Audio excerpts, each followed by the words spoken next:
Hey folks, it's Marvin Cash, the host of The Articulate Fly, and we're back with another Texas Hill Country Fishing Report with Greg Welander of Upstream on the Fly. How are you doing, Greg? Well, hi, Marvin. I'm doing great out here in the Texas Hill Country today. You know, the temperatures are in the 80s. Everything's green. The wildflowers are blooming. You know, however, the bluebonnets are fading. You know, they're starting to be replaced by the Indian paintbrushes along with the Indian blankets starting to show. So the orange and yellow colors are replacing the blue colors. The reason I mentioned wildflowers this time of year, it's another reason to be out in the Texas Hill Country. It's a great destination in the spring. So over the years, I have clients reach out to me asking, are the wildflowers in bloom? Do I need to head that way? So just wanted to throw that out there for the listeners today. Well, that's great. And I know things are looking up in Texas if you're a fisherman because the state's starting to open up boat ramps and parks. Yes, they are. You know, let's talk about some of that. So 2 weeks ago when we had our last fishing report, the state parks had closed like the next day. So it's been 2 weeks and they're actually opening. All the state parks are opening today. So they won't be manned. You won't be able to spend the night. You can't be camping out. So it's going to be limited access, but at least you've got access to the state parks, which is important, especially for the parks that, you know, have the waterways to get out and fish.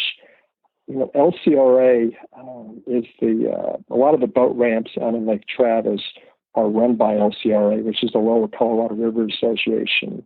And this Wednesday, April the 22nd, there's going to be a handful of those that are opening up. So for anybody that hits some of the Highland Lakes here in Central Texas, get online, you know, go Google LCRA boat ramps, and you'll see the list of the ones that are actually open.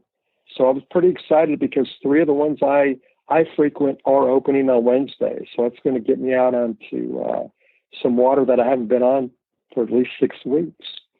Yeah, and you got great weather. It's awesome. You know, let's talk about the weather. So, you know, since we were together last, we've been running really cool this past week. You know, we had a handful of days that were only staying in the 50s. This past, I think Wednesday night, out in Mason, Texas, which is along the Welander River, they actually had a freeze. So that was not a good thing for our water temperatures. And we ran with some rain again. A weekend before last, we had 2 inches of rain. I had taken a drive Monday, a week ago today, out to the San Gabriel River, and it was running like chocolate milk. So it has come down since then, and it's very fishable.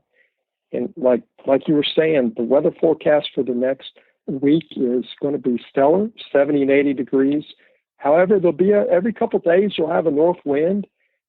So north wind's not the best for our largemouth, but the smaller streams and creeks, the fish do recover a lot faster than they do on the lakes.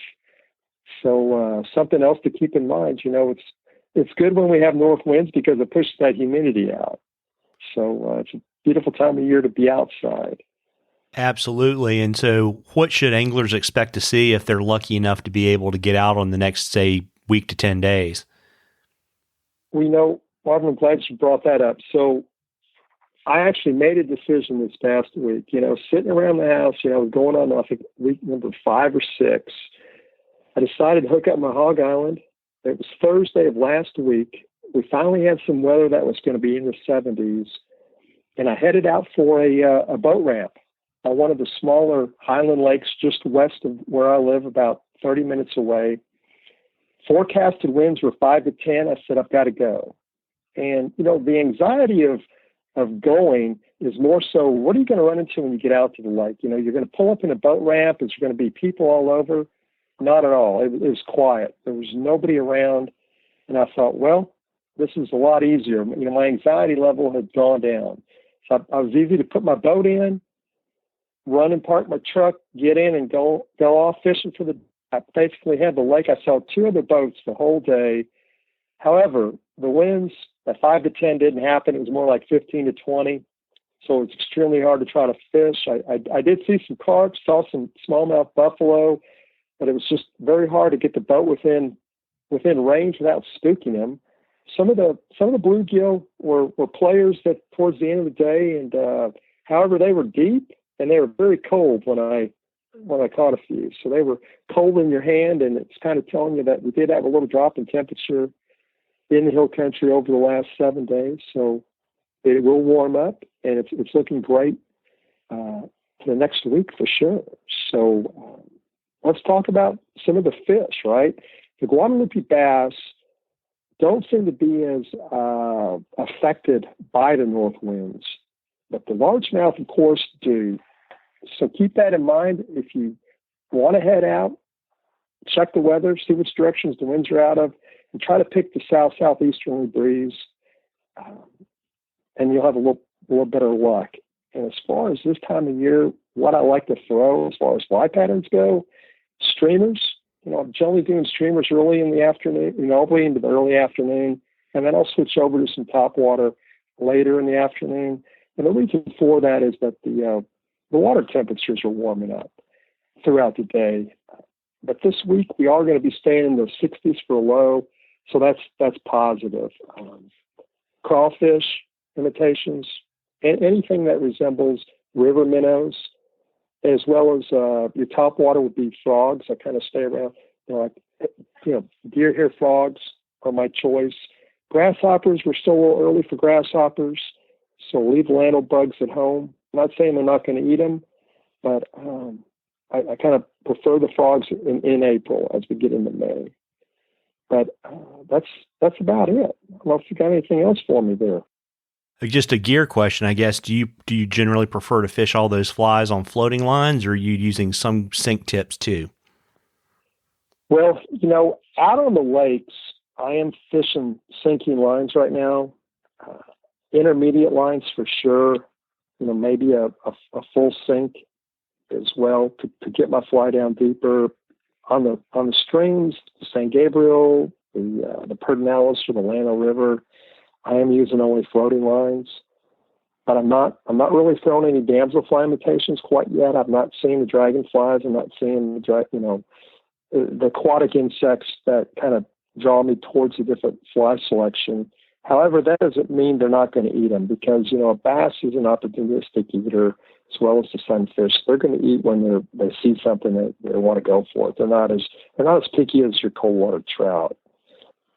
Got it. And so, folks, if you've got a question for Greg, if you'll send it to us on the Articulate Fly Facebook page, if we read your question, I'll send you some Articulate Fly swag, and you'll get it into a drawing for a bunch of cool stuff that Greg's going to pull together. And we need to, Greg, at some point, let folks know exactly what that's going to be.